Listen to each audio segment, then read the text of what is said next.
You would wonder as to why we selected today as a date, but the compere did mention that before.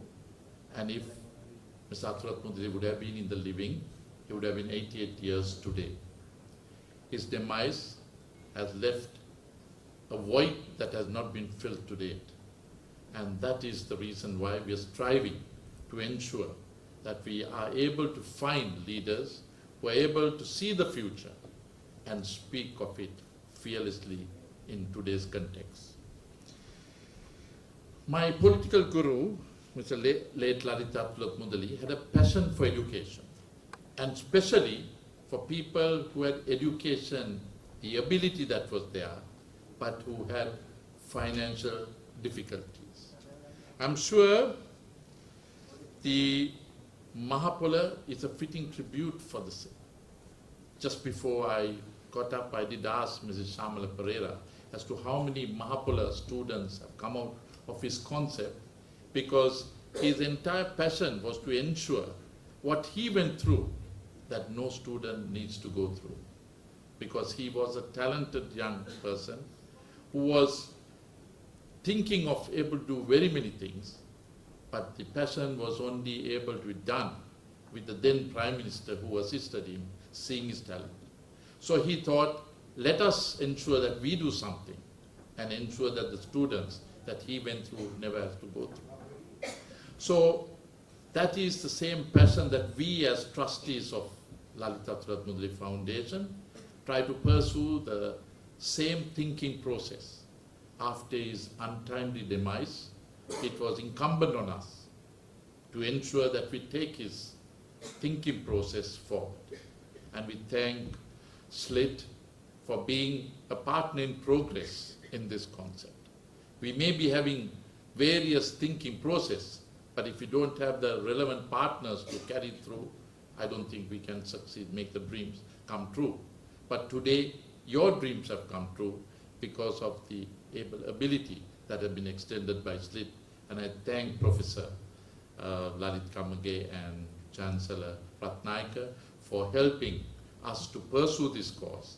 And I'm sure we will together make things into the future more doable.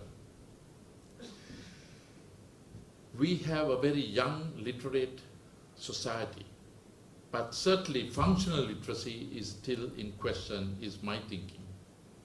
And this is something which we need to change. Education is the future, and by investing in knowledge, we are creating wealth into the future. And that is the driving force. I always believe we can win all wars, but if we don't win the economic war, I don't think that we can take the country to the levels that we would like to take. I'm sure all of you, young aspirants, would like to see this dream come true. You would see that creating wealth means that your knowledge-based development is going to take place. Your parents, including the present students that are there, they spent 122 billion. I read somewhere down the way in certain things that 122 billion was spent on tuition in year 2023. And that happens to be 1/3 of the total state funding that is given to education. So it's a colossal amount of money.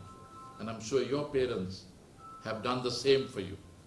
How difficult it would be. They would prefer investing in education rather than anything on their children. I would see that Prime Minister Modi, who is a driving force in India, was a glaring example in driving such things forward. Prime Minister Modi, in year 2023, had opened 426 universities in India. And in one of the lectures that he gave, he paraphrased the following: when you focus on problems, you get more problems. When you focus on possibilities, you have more opportunities. That's the opportunity that he creates India to do a driving force today. You could see that in 2015, India was $2 trillion. Today, they're $4.5 trillion. And in year 2025, they intend going up to $7.5 trillion. Now that is the commitment that he saw through and decided that he creates wealth through education. And I'm sure the geniuses that are here, Professor Lalit and Chancellor Ratnayaka, have also seen the same and has used that knowledge into converting opportunities for the students. I was pleased to see when President Amro Disanayake was speaking in the inauguration of the 10th Parliament, he did spot a very important one, which Professor Lalit really reminded me, was that he intends increasing the IT, information technology abilities in Sri Lanka from 85,000 to 200,000. And he spotted certain things by saying that he must increase the dollar earnings from a mere 1.2 billion US dollars to $5 billion, which is also a very meager amount. But that was an area that he found is a void that needs to be filled. And when Professor Lalit did speak to me, he said SLIT, who has been pioneering in this area, has provided almost 45,000 students from its inception to date. So you could see how things are changing. And I'm sure into the future, many more opportunities would come, and I hope those policies, what Mr. Lalit Mudri thought then, Mr. J.R. Jayawardena gave all the strength, and I must also recognize the former president, Mr. Ranil Wickremesinghe, who also passionately ensured that he pursued this education drive and take the education to a new height. And I hope the new government would pursue the same and ensure that the void that has been created can be filled with talent such as you, the young generation, who have got to take the leadership into the future. We must protect and harness once they are basically imparted with knowledge that is there. Just ensuring that planting a seed does not help. We need to ensure we nurture them and give all the protection to ensure that we don't have a brain drain that is there. Of course, some say brain drain can be also a brain drain. Is that right, Prof? That's the word you use. That's even if you move from in a globalized world, there is no loss of thing, because what you gain here can be lost out to another country, but what you gain from there can be greater to the country. But we would pursue, as Sri Lankans, to keep our talent within our country. So let's protect, harness, and ensure that we create the opportunities instead of blocking them. We must not ensure that we contract the economy, that we must ensure that we progress the economy to such an extent that all of you all will be part and parcel of stakeholders in nation development. My dear students, in life you learn something. The more successful you become, the more jealousy that exists within you. This was mentioned by Margaret Thatcher.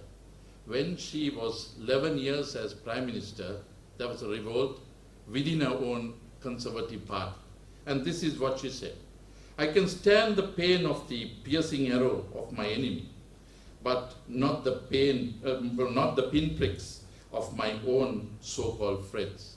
Now this was, I mentioned to you, today you are here among 50 selected award winners out of almost about 1,000 applications that came through.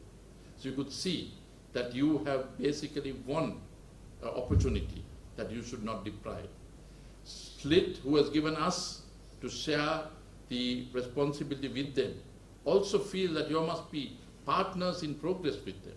They have given you opportunities, spotting your ability, that thinking that you will be the best for the nation development from a degree that you will get from them. So please ensure that you take this forward to the next level.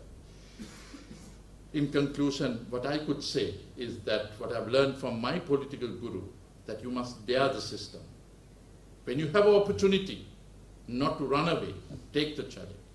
His motto has always been, not who is right, but what is right.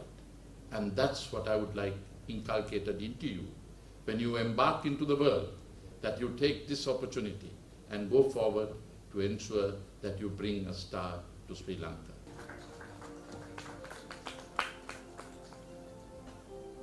RV Pasidu කවිශංක Vithanage A පමිත් සනුජය ගම්ලයි